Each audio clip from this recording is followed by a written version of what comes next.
Good morning, dear students of class 12.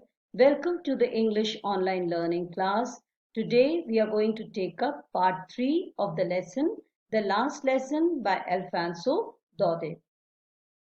So far we had read about how the last lesson, which is set in the days of the Franco-Prussian War, France was defeated by Prussia, and the two territories of France, Alsace and Lorraine, they had passed on to Prussia.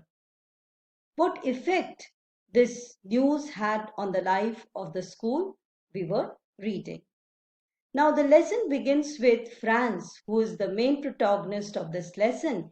He is late for school that morning, and he was in dread of a scolding by his teacher M. Hamel, who was strict and had asked that he would be questioning the students on participles.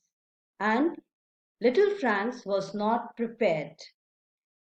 He thought of running away and spending the day outdoors, as there were many temptations which were inviting him. The day was warm, bright, birds were chirping in the open field.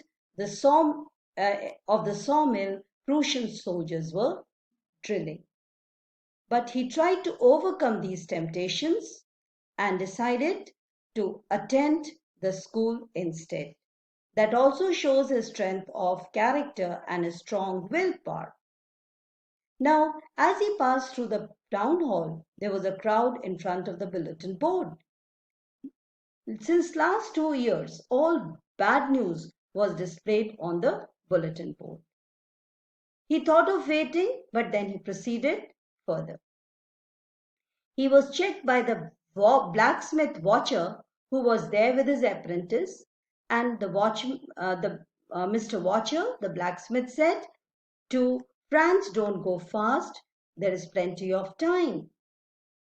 Now M. Hamel, when he reached the school premises, he was out of breath.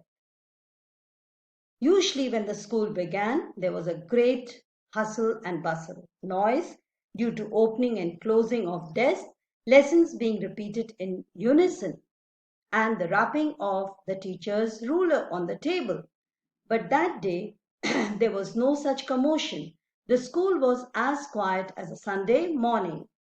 He peeped, and he found inside the class the students were already seated in their places, and Mr. M. Hal was walking up and down with his terrible iron ruler.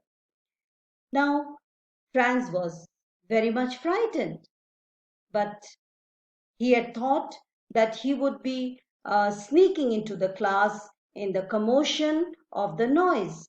But now he was scared because he had to enter the class, and he was very much frightened and he was blushing. But nothing like that happened. As he peeped inside the class, Mr. M. Hamel said, "Very nicely, very kindly, go to your place, little Franz." And he also said, "We were beginning without you." He tried to reach his place as quick as possible, and as he occupied his seat and tried to get over his fright, he looked at his teacher. The teacher was in his best dress, the beautiful green coat, frilled shirt, and the little black silk cap which was all embroidered. This dress the teacher usually wore on special days like inspection and prize days. The whole school looked strange and solemn. Even the back benches were occupied by the village elders. So was there something special about the school that day? As he was wondering all this, Mr. M. Hamel mounted on the chair and made the announcement. He said, "Dear children, this is the last French class," as the order had come from Berlin that instead of French language in the schools of Alsace and Lorraine, German language would be taught.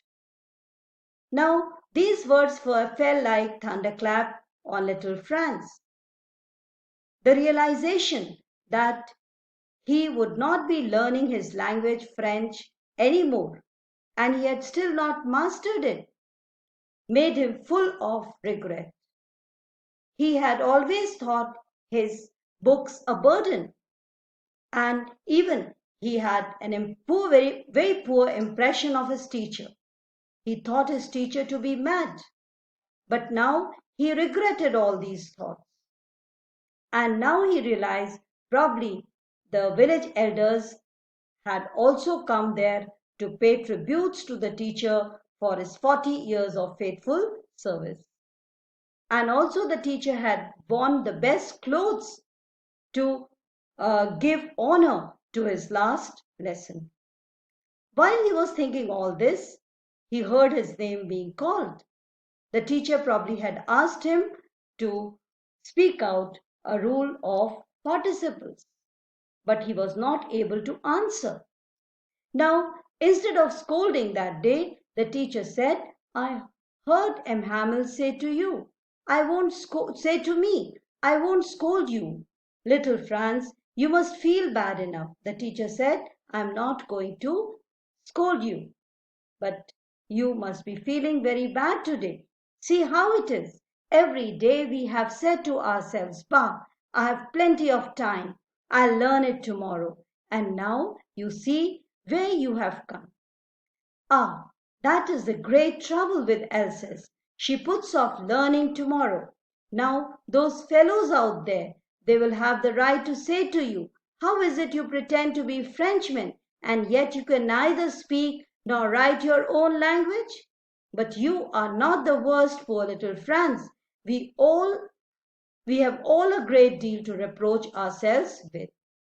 So he tried to make Franz and other children realize that they had not learned their language, thinking that there is lot of time. They have postponed their learning. And a day has come when they have not mastered their own language. And then the Germans have every right to say, how do you pretend to call yourself Frenchmen when you can neither speak nor write your own language? But then the teacher said the blame is not to be put only on the students. Everyone is jointly responsible. Parents as well as he put the blame on himself as a teacher. Students, parents, and Mr. M. Hamel was responsible for neglecting the French language. Your parents were not anxious enough to have you learn. They preferred to put you to work on a farm or at the mills so as to have a little more money. And I have been to blame also. Have I not often sent you to water my flowers instead of learning your lessons? And when I wanted to go fishing, did I not just give you a holiday? So he said that even the parents are to be blamed. They preferred to send you to fields to work or on the mills rather than send you to school. So they are to be blamed too. And I, as a teacher, have also owe the responsibility. Many times I have sent you for my personal errands like watering flowers instead of learning, taking your lessons. And when I wanted to go fishing, I have taken holidays instead of teaching you all. Then from one thing to another, M. Hamel went to talk of the French language, saying that it was the most beautiful language in the world, the clearest, the most logical, that we must guard it among us and never forget it. Because when people are enslaved, as long as they hold fast to their language, it is as if they had the key to their prison. Then he opened a grammar and read us to our lessons. So the teacher first made the class realize how they have postponed their learning and how for this, for neglecting their own language, all are to be blamed. Students for postponing their learning, teachers, he himself for sending children on his personal errands and taking holidays instead of teaching. And parents are equally to be blamed because they have not realized that the children should be sent to school. Rather, they have made them work in the fields or in the mills. He also made the class realize that day the importance of French language. He said that it is the most beautiful, clearest, most logical language in the world. So he impressed upon the class how beautiful was the French language. Clearest, logical, and most beautiful. And at the same time, he said that as a national language, French language is very important for us.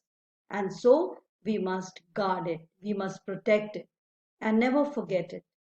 Because when people are enslaved, their freedom is taken away.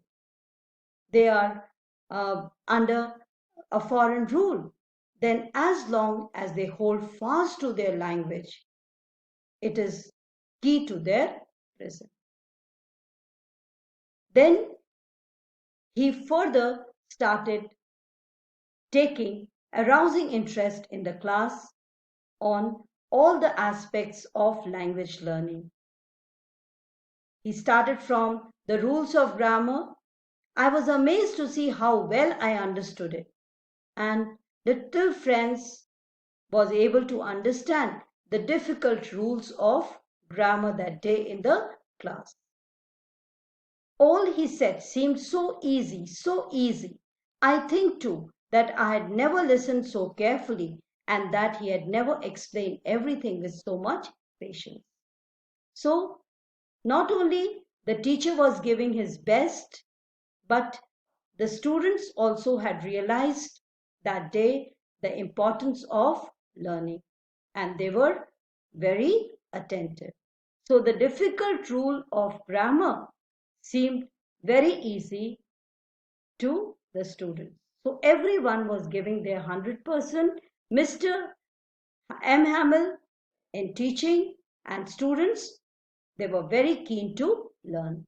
It seemed almost as if the poor man wanted to give us all he knew before going away and to put it into our heads at one stroke. So the effort of the teacher was to give his best before leaving the school. After the grammar, we had a lesson in writing. That day, M. Hamill had new copies for us. So the teacher had made special arrangements to make the class effective. He had brought new copies for the students and written in a beautiful round hand, France, Alsace, France, Alsace. The teacher had written beautifully in these copies, France, Alsace, France, Alsace. They looked like little flags floating everywhere in the schoolroom. As the students opened it, the covers looked like flags floating everywhere in the schoolroom with France and Alsace, hung from the rod at the top of our desk. You ought to have seen how everyone set to work and how quiet it was. When the writing task was given, everyone was working and it was very quiet. The only sound was the scratching of the pens over the paper. The only sound could be heard was the scratching of pens over the paper as everyone was writing. Once some beetles flew in, but nobody paid any attention. The distraction of beetles did not disturb the class, not even the littlest one, who worked right on tracing their fish hooks, as if that was French too. On the roof, the pigeons cooed very low. I thought to myself, will they make them sing in German, even the pigeons? So, when the little Franz heard the cooing of pigeons, he thought that will the German rule be so strict that it would force the free birds, pigeons, to also coo in German language. So we stop here for today's class and we'll continue with this, the remaining part tomorrow. Thank you.